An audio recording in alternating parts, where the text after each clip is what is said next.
So what's up mga kabisdak, no? Panibagong araw, panibagong vlog naman tayo. So ngayon, ang gagawin natin ngayon na video is about tutorial paano gumawa ng YouTube channel or kung ano yung mga dapat na requirements dito. Gusto mong kumita? Tara, sundan nyo lang gagawin kong video.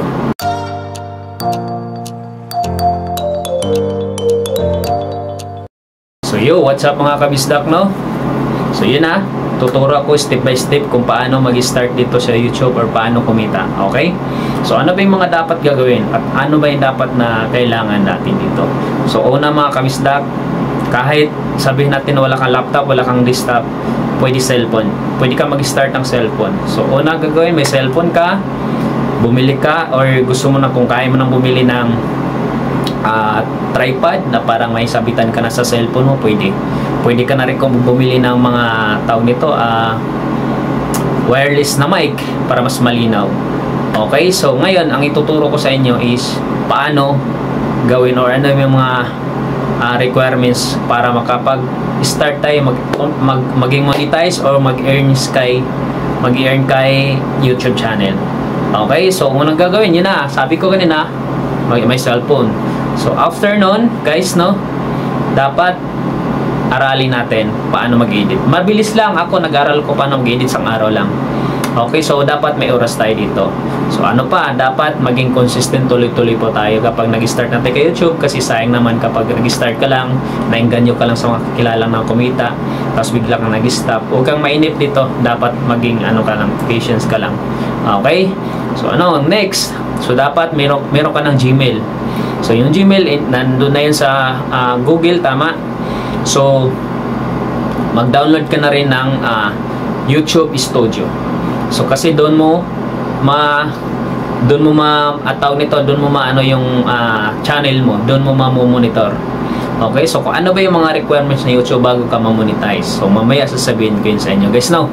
So ngayon, after nun, marunong ka na mag-edit, mga simpleng edit lang. Kung gagawin, ano ba yung mga ginagamit kong pang-edit? Simple lang, kung may CapCut, pwede rin yung KineMaster, so ganun. So sa CapCut, may mga free naman pero may bayad po yun para hindi tayo makapiright. So aralin po natin ano ba yung mga policy ni YouTube. So dapat iwasan po natin makapiright or ma-strike. So ano ba yung ma-copyright?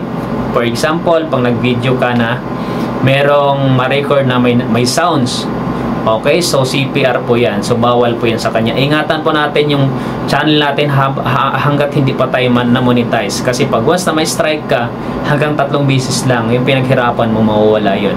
Kasi nga mabubura or hindi mo na pwedeng gamitin yung YouTube account mo. Okay, so after naman nun, ano ba yung CPR or yung copyright? Yung copyright naman guys is ito yung mag-ingat ka lalo pag maglagay ka ng music background sa iyong mga video.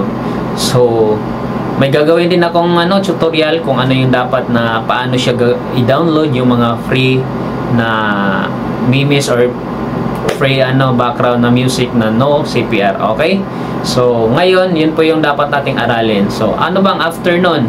So next naman, gagawin natin, ano pa ba yung mga requirements ni YouTube? So dapat yung policy at guidelines niya masunod natin. Iwasan mo may strike. Ano ba yung may strike? Pag na-strike ka, pag nagka-violation ka kay YouTube, yung mataas na po talaga yung violation mo.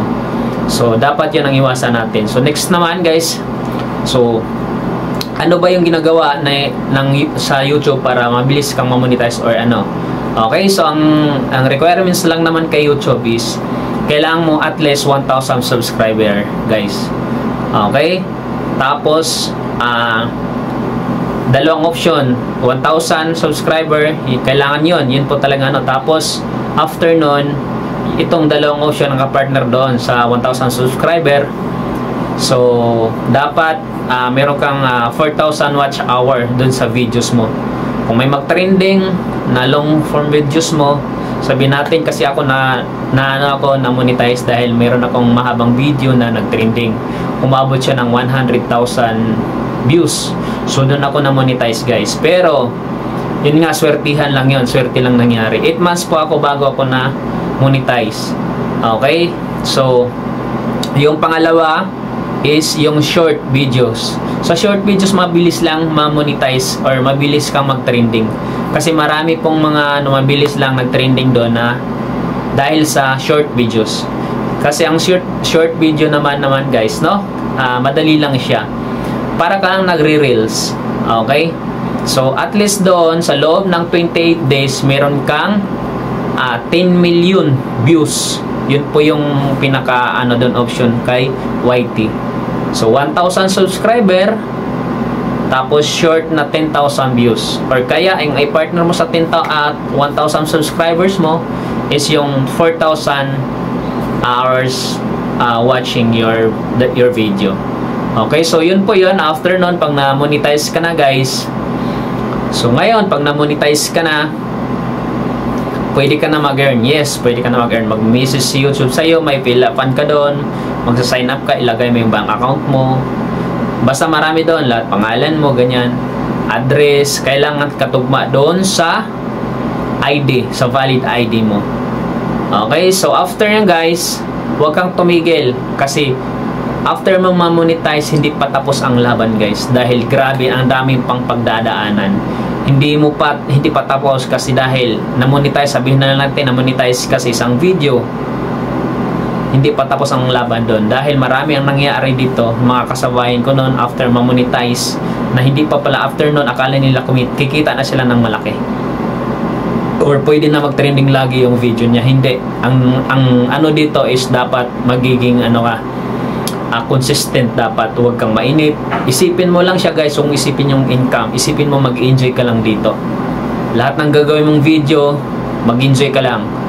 So ayun, after no ma-monetize ka, bago ka request o pwede ka makapag-request ng PIN verification para kay YouTube or kay AdSense, at least kumita ka muna ng $10 guys.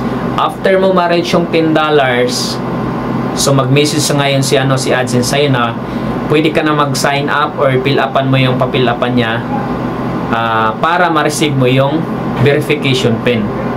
So, for example, sa lugar nyo, ito advice ko naman, bakit kasi mag-antay ka, walang na-deliver sa lugar nyo. Kasi within 4 months lang po yun guys. Every 4 weeks, pwede kang mag-resend pag wala pa talagang dumating. So, halimbawa, isang buwan wala pang dumating, pwede ka mag-apply or mag-send ulit sa kanya na wala pang na dumating na PIN.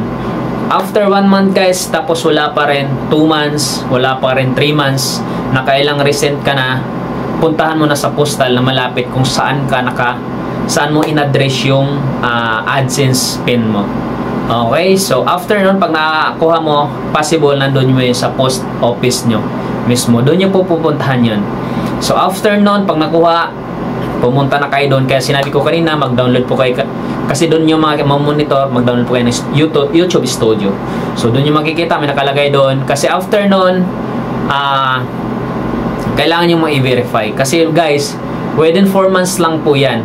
Diba, pag na-monetize na tayo, lahat ng videos natin is meron na siyang meron ng ads yan. Pag after 4 months hindi nyo pa na-verify or hindi nyo pa na-input yung PIN nyo ni AdSense doon, Google AdSense doon sa account nyo, mag-stop po yan guys yung earnings. Hindi na po yan magtuloy-tuloy. Mawala na po yung mga ads ng video nyo. So kailangan ma-verify kasi nga si YouTube, sinisigurado niya na ikaw ba talaga yung gumawa or tao ba talagang gumawa ng channel na yan. Kaya sinisigurado niya na kailangan ma-verify or dumating or makuha niya yung AdSense PIN.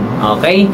So yun, after yun guys, tuloy-tuloy na. So dapat huwag mainip kasi yun, katulad ko ngayon, so gumawa tayo ng mga video na inspire, ganyan, tutorial. Ako naman, more on tutorial lang ako. So bahala na kung aralin nyo lang aralin. Basta nga ko lang sa inyo guys, huwag lang kayo mainip, tuloy-tuloy lang.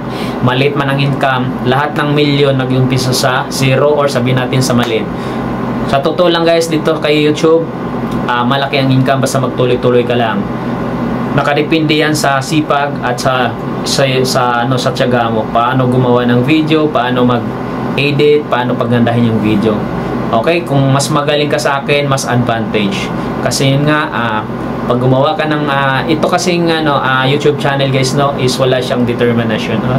may pinag-aralan ka na matanda or ano, basta ang importante dito willing kang matuto paano gawin. Okay, so ganun lang.